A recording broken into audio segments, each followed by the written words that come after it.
Bonjour YouTube, welcome back with an early access video, and as you've all been waiting for, Columbina early access video is finally here. She's finally here. We can finally see everything about Columbina, her animations, her gameplay, her numbers.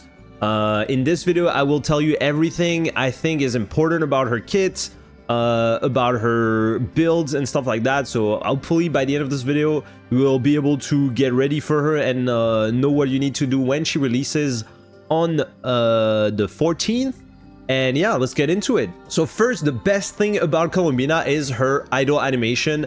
It lasts for I think I like 1 minute or something like that. I checked the timer a little bit, but I didn't really keep track exactly how long it lasted, but 1 minute, 1 minute 30. She will stay in her moon and sleep here for a while, so it's pretty nice, it's pretty cute, and it's beautiful. So yeah, I hope you enjoy that. And on top of that, her walking animation and running animation are super fast. I made a few testings that I will show you on screen here, where it seems that she's a bit faster than the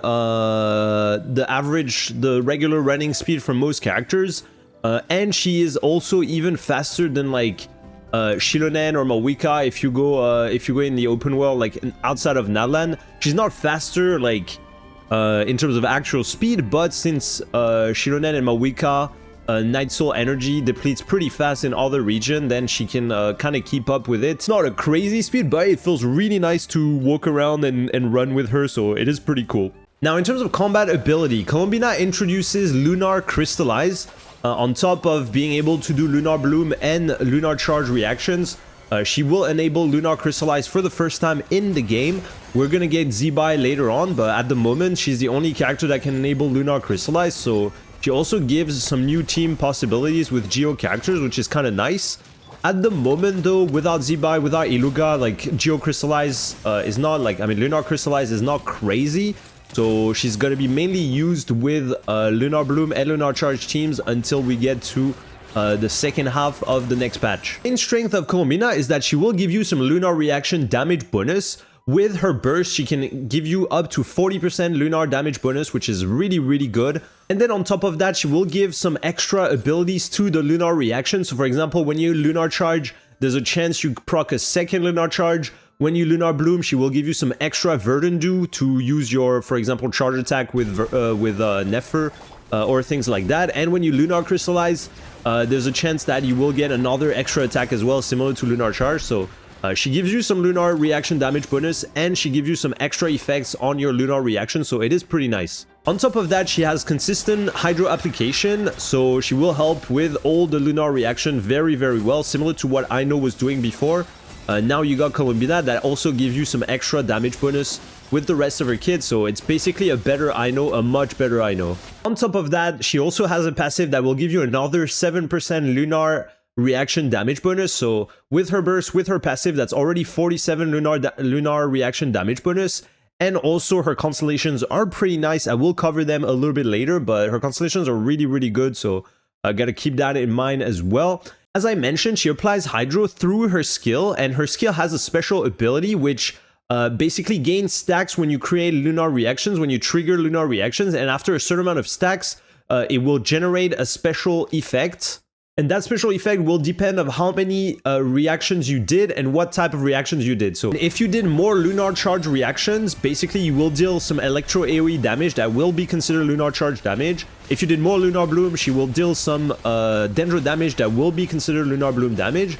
And if you did more Lunar Crystallize, she will deal a large AoE Geo damage that will be considered Lunar Crystallized damage. So apologies if my voice sounds a bit weird or something, because I've been sick for the last week, so it's kind of a bad timing, but I'm trying to recover, and I hope it's fine. And then finally, her last passive is that she will get crit rate every time her skill ability triggers special effects. So as I said earlier, like her skill will trigger different effects after you trigger Lunar Reactions and stuff, and then after a while she will gain some stacks that will give her extra crit rate, so up to 15 crit rate, 5 crit rate per stacks, and it's pretty nice. It's kind of nice to get free crit rate from the passive. And then finally, a fun ability that she has on her last passive is that she can revive your teammates when they die in Nokrai. And the amount of HP that they get when she revives them is based on her friendship. So the faster you get to friendship 10, the more HP you'll be able to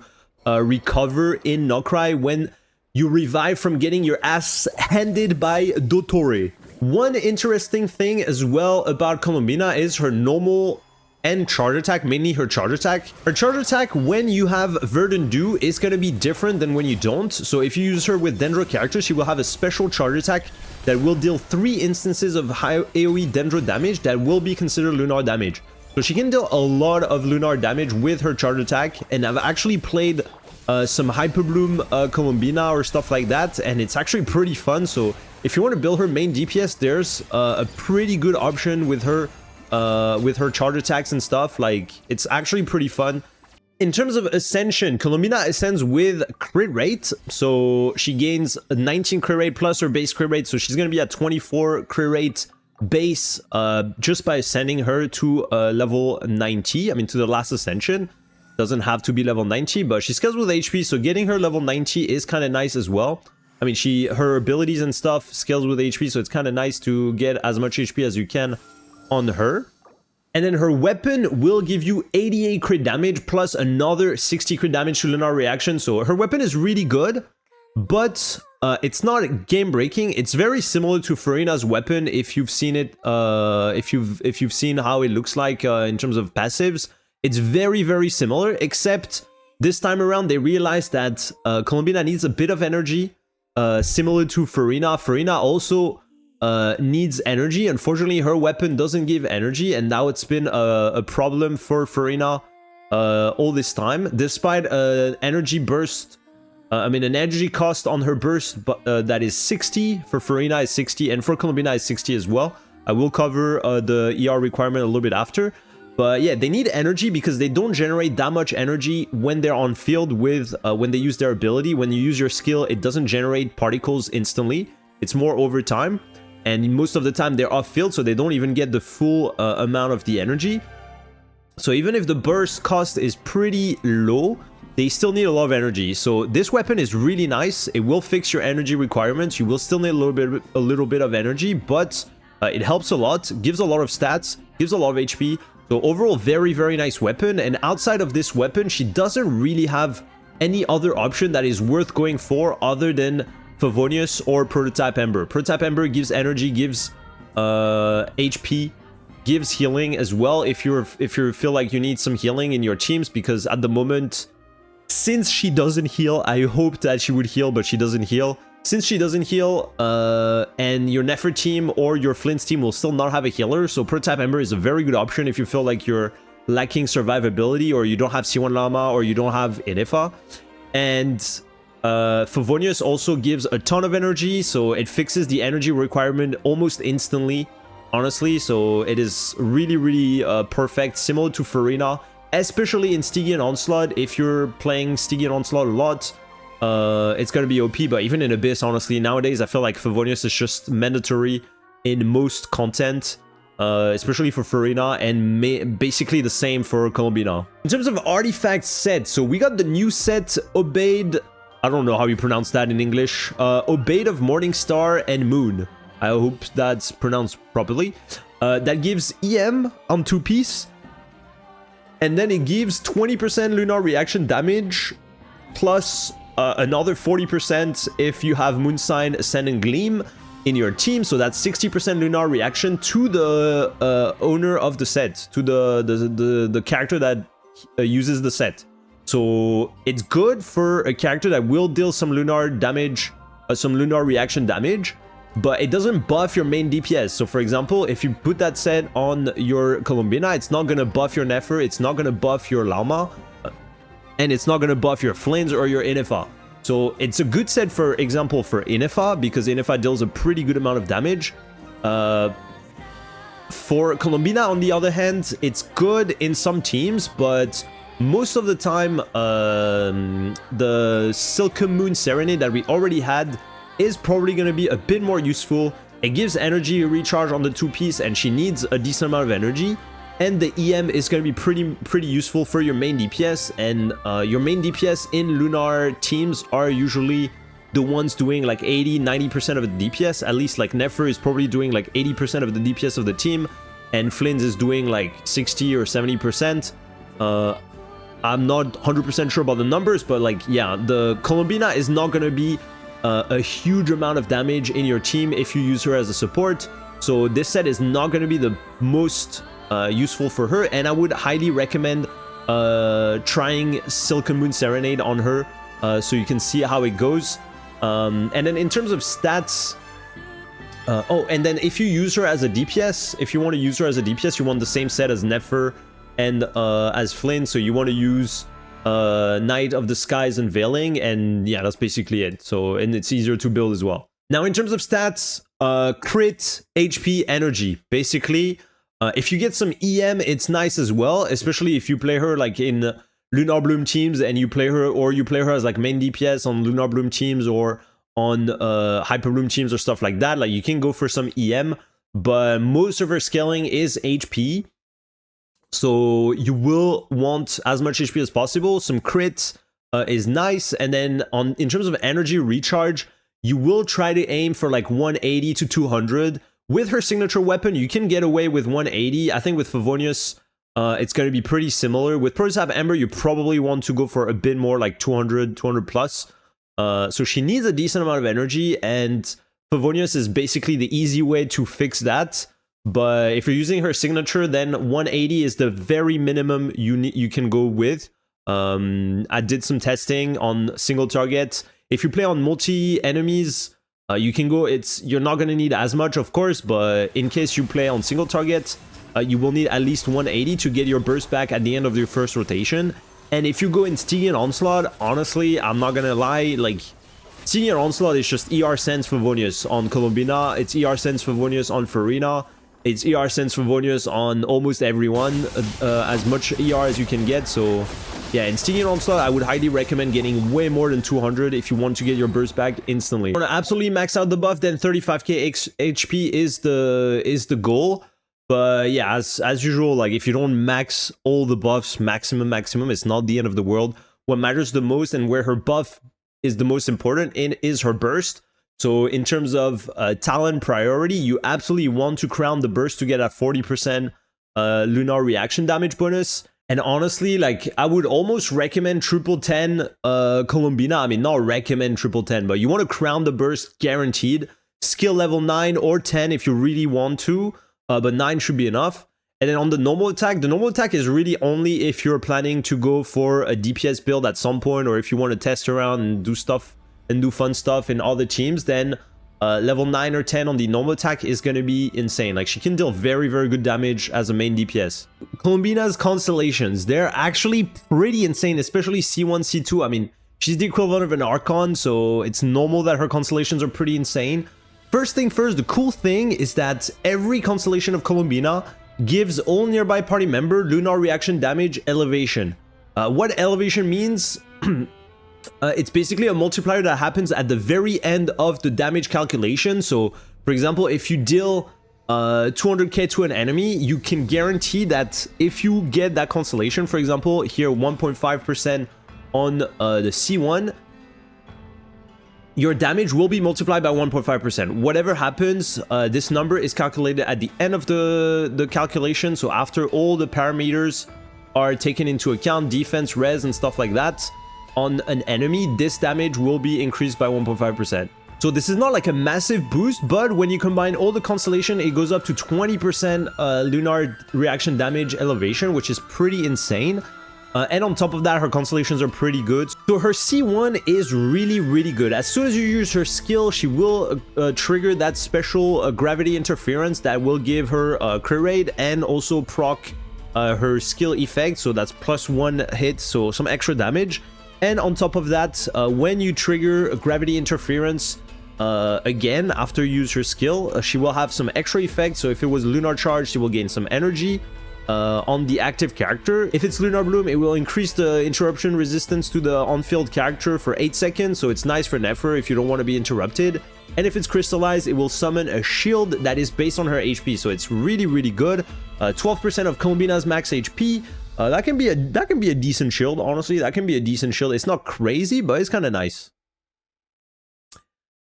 But then her C2 is where it's kind of crazy. So on top of that, her rates of accumulating gravity, so with her skill, is going to be faster. So she's going to proc the gravity interference even faster.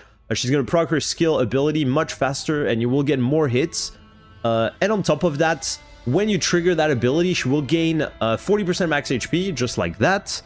And if you're in Moon Sign, Ascend, and Gleam, she will gain other effects depending on what Lunar Reaction you did. So Lunar Charge, the party's current active character will gain 1% of Columbina's max HP as attack. If it was Lunar Bloom, it will increase the EM of the active character by 0.35% of Columbina's max HP. And if it was Lunar Crystallize, it will increase the defense of the active character by 1% of Columbina's max HP. So an extra defense, attack, or EM buff from her Constellation, and an extra 7% elevated damage for Lunar Reactions, which is huge. After that, C3, C4 is kind of the classic C3 talent levels on the skill. C4 gives you some energy back when you proc her, when you trigger her skill, and gives some extra damage depending on her HP. Extra Lunar Reaction damage depending on her HP, and a little bit more elevated Lunar Reaction damage. C5, a little bit more elevated Lunar Reaction damage, and then the C6 plus 80 crit damage on Lunar Reactions, and 7% elevated reaction damage for Lunar Reaction. So pretty insane. That's pretty huge. But honestly, like, her C2 is really, as usual, where it goes crazy. Like, it's really insane. It's really insane. Alright, now let's go over the teams for Columbina. Of course, the Nokrai teams are going to be her best setups. So Flynn's Inefa with Columbina and Sucrose. She's basically going to replace Aino in this team. If you don't have Inefa, of course, like Fischl or Oron are going to be good option. Especially Fischl, honestly, with Sucrose and the X-Ray buff, it's really good. Oron is also an okay option. But yeah, she's basically going to be the best Hydro option for Flynn's team and for Nephra team. For Nephra team, you can replace Xingqiu or Aino that you were using before by Columbina. Once again, in the current Stygian, for example, Xingqiu is really nice because it has very good Hydro applications for the shields. So depending the situations, he could still be a better option. But her Columbina's Hydro application is perfect for Lunar Bloom, because you don't need insane Hydro app, you just need consistent Hydro app. So she's perfect for that. And on top of that, she gives you some extra Verdant Dews for Nephra, so you basically never run out of Verdant Dews. And then after that, you can also do Hyper Bloom Columbina. Honestly, with Llama, Nahida, Cookie, it's really good. As I said earlier, with this setup, you kind of want her normal attack talent to be leveled up, because she's going to be on field and she's going to be doing some charge attacks, and she's going to deal a big amount of damage. Your Lunar Blooms, I mean, your Hyper Blooms are not going to crit with this setup, but your Columbina's damage is going to be crazy. Llama's damage is going to be pretty good as well. So it's going to be overall a very good team. And then after that, if you want to have some fun, honestly, Inefa, Columbina, Llama together can be very fun. Last slot can be really anything. Could be a Geo, could be Zhongli, could be Zibai when we get her. I don't know, I mean, I can't really say what she does yet or anything, but like, yeah, if you want a Geo on top of it, and then you can do all the Lunar Reactions together, and it could be pretty fun, honestly. Now, in terms of gameplay, it is pretty straightforward. Just gotta keep in mind that Columbina's abilities have a very long duration, and it's basically the longest out of all the most recent characters, longer than Llama, even longer, I think, than Nahida and stuff like that. So most of the time, you will start your rotation with Columbina's skill and burst, because they last for a very long time. Her burst lasts for 20 seconds and her skill for 25 seconds, where, for example, Llama's skill and burst only last for 15 seconds. Nahida's skill lasts for 25 seconds as well, and her burst for 15 seconds. So yeah, you can see that for Inefa, it's 20 seconds as well. So basically, Columbina's abilities durations are the longest out of everyone, especially her burst is the thing that, her skill is the one that lasts the longest. So you want to start with that rather than anything else, so you can get the most uptime on the rest of your abilities. After that, yeah, it's pretty classic, honestly. Like, you just do your Columbina abilities, If you're playing with Llama team, if you're playing with Nefer team, you do your Llama abilities, then you go on Nefer, you do your charge attacks. You can go back to Llama or your other characters if you have like Instructor or something like that that you need to proc again, or if you have to refresh something. But yeah, for 20 seconds, you're basically completely chill with your Nefer, and you can just spam everything. On top of that, you get the extra Verdant dues from Columbina, so you're really no stress. You can just spam everything with Nefer, and she really takes all the on-field time, and it's much easier than before. Now with Flint's team, same thing. You start with Columbina, use your skill, use your burst, and then you go on Inefa to use her skill to start doing some Lunar charge reaction. Then you go on Sucrose to swell Electro and get the Threatening Tails of Dragon Slayer buff for Flins if you're using that.